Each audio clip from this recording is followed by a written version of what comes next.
Hey, what's up guys? Welcome back to the Cowl Vault for a different type of video. Actually, not really a different video because we did videos on this character a long time ago, and those videos are no longer here on the channel. Maybe some of you guys remember a few years back, I built a life-size Darth Vader. If you're wondering what all that noise is, I live on an acreage and there's roosters everywhere. It's like 5 in the morning. I haven't slept, um, so I just thought I'd come out here and do a video while it's bright out. Anyway, we did a life-size Darth Vader. I modified the Black Series helmet to be more like a New Hope. I got components made by a friend of mine for the suit, as well as some Ruby's pieces and some X-Kozer pieces, and I kind of made an amalgamation of a New Hope Vader, and it was a nice display for a while. I sold the costume. Funny enough, the gentleman that I sold it to actually bought another item from me yesterday. He came here, I was doing a Facebook sale, and he's like, "Didn't you sell me that Darth Vader suit?" And I was like, "Yeah, I did." He looked very familiar as well. Anyway, today's video, I just want to show you guys something really cool that I've acquired and done some modifications to be more screen accurate to A New Hope. So recently I've wanted to rebuild my Vader more screen accurate using the 501st Legion costuming library reference instructions and guidelines to build the next Vader. Now, I'm not planning on submitting to the 501st. I just want a really accurate costume for display. Mostly I just want it for display. It'd be nice if I could wear it, but my intent is to have it on a mannequin that I'm gonna buff out to be more of David Prowse's proportions. Anyway, I'm rambling. Here's the item, and it's not finished yet. It is this Darth Vader helmet. So what needs to be done to this to finish it is I need to install the metal tusks. I haven't ordered them yet. I'm planning on ordering those from Phoenix Props. But this is a helmet that I actually acquired on Marketplace for $50. A lady had listed it as oversized, scary Star Wars mask. And it says, "Please come get it." So I messaged her and I said, "What's it made of?" She says, "I think it's fiberglass. Please just come here and take it away." So I went there, I looked at it. It looked like this when I got it. Somebody had converted it to Empire. It is made of fiberglass. And for $50, I said, okay. I gave her the money and I took off with the helmet with plans to modify it. And I actually sent photos of what this thing used to look like to my buddy Jeremy, who actually has built I think a few Vaders, and he's a 501st member and a Vader expert. And I said, "Do you know what this thing is?" He said, "I'm not 100%, but I'm fairly confident that it might be a Ghost Host helmet." So apparently a Ghost Host used to be a New Hope fan-made helmet. The gentleman went by Ghost Host, and I looked up the helmet, and this thing lines up pretty close. Again, it's not confirmed. There's no indication or signature on this, so there's no way to prove that's actually what it is, but it did line up pretty closely to it. It's just the gentleman before me had cut the chin vent out way bigger and had given this a Empire color scheme with a gloss paint job and a different two-tone color, and he also had some black smoky lenses in here. So what I did was I actually taped this chin section closed and refilled it in with resin, and then I dremeled out the smaller screen accurate chin vent for A New Hope. It was a lot smaller in the first film. And then I gave this thing a light sanding, which is 220, to get the paint off that was on this when I got it, because again it was modeled to be Empire, but it's A New Hope, and you can tell by the widow's peak here. Anyway, that's what I went about. I sanded off that initial paint layer. I'm not sure what paint the gentleman used, but it was not sticking to the helmet. Every time you touched it, it would flake off. Like, it really was not staying on there. So yeah, I gutted all the vents and the goggles and everything out of it, and I sanded it down, repainted it. I also had to adjust the dome because, as you saw in the photo, the gentleman had it placed way too high for A New Hope. So I readjusted it, and the helmet is in two pieces. So I will take it apart for you. It's held in now with a brand new locking mechanism. The way that it was locked in before is he had installed a key in the top of the dome, but had not installed a corresponding key on the top of the mask. So I'm not sure how he was originally having this lock in, but the only thing that was on this was a piece of Velcro on the face. So what I've done is I just have a wing nut here, and I don't know if you can see that in there. You can see I can't get it in the right light. You can see a bolt. This is getting in the way. See if I can get this out of the way. You can see a bolt. There we go. There's 3 holes there, and the middle one is actually where the bolt goes through.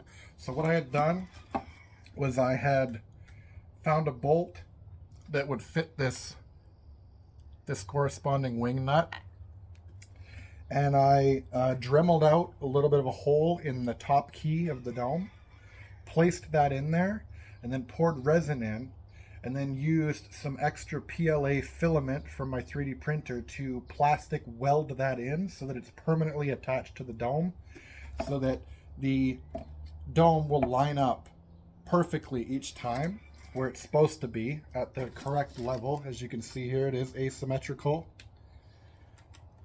and it is supposed to hang over, just over the lenses in A New Hope. And maybe a little bit more adjusting, but I like the way this looks, so that's the way I'm going to leave it. And then I also reinstalled the Velcro on the face. So the way this comes undone is you undo the bolt, you pull off the Velcro from the front, and then you just slide the face out. Another thing I had to do was I had to install a piece of EVA foam there before I actually put in the Velcro, because the dome again was not sitting correctly on the face. So I'm just going to place this over there for a second, and I'll show you guys the dome. As you can see, it is obviously A New Hope with this really sharp groove here. In the later films, this was shaved down a little bit, and this was trimmed straight. There was other modifications done. You can see the asymmetry in the dome. This has a very sharp groove that it comes to, and this is more well pronounced, just a regular curve. Another thing I had to do was the gentleman before me had coated this so heavily in paint that these grooves here, these angular sections, were almost non-existent. So I had to get in there and sand all that paint away to bring these back out so that they're more defined. There's a look at that key that's in there. I also had to I cut out a piece of microfiber cloth and super glued it just on top of the key, just so the helmet portion, the mask portion, doesn't rub against the helmet and chip off all the paint. I gave this a gloss black paint job. Well, first I hit it with primer filler to just get in some of the little cracks and crevices from removing the paint. I hit it with primer filler, and then I hit it with a gloss black, and then I dulled that down with a flat clear coat, because A New Hope it had some shine to it, as you see here, but it was not glossy like Empire, and Jedi. So there's the dome. It looks ridiculous without the mask, but there's the dome. You can see that it is fiberglass. So there's the dome. And then here is the face mask, colored accurately to A New Hope. So again, what I had to do was sand off the original paint that came with this thing when I purchased it. I had to fill in that gap, like I said, and drill out the correct sized chin vent. I've estimated it by looking at reference pictures that it starts at this last second to last tusk here, and this second to last tusk here. It kind of sits in there. So there it is. Again, I primer filled this, and then I hit it with the gloss black.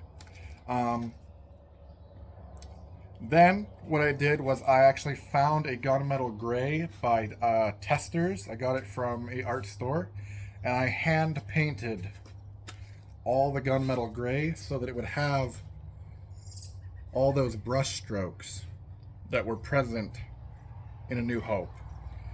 The later films just sprayed, and it was all glossy and there was no paint strokes, but I have paint strokes.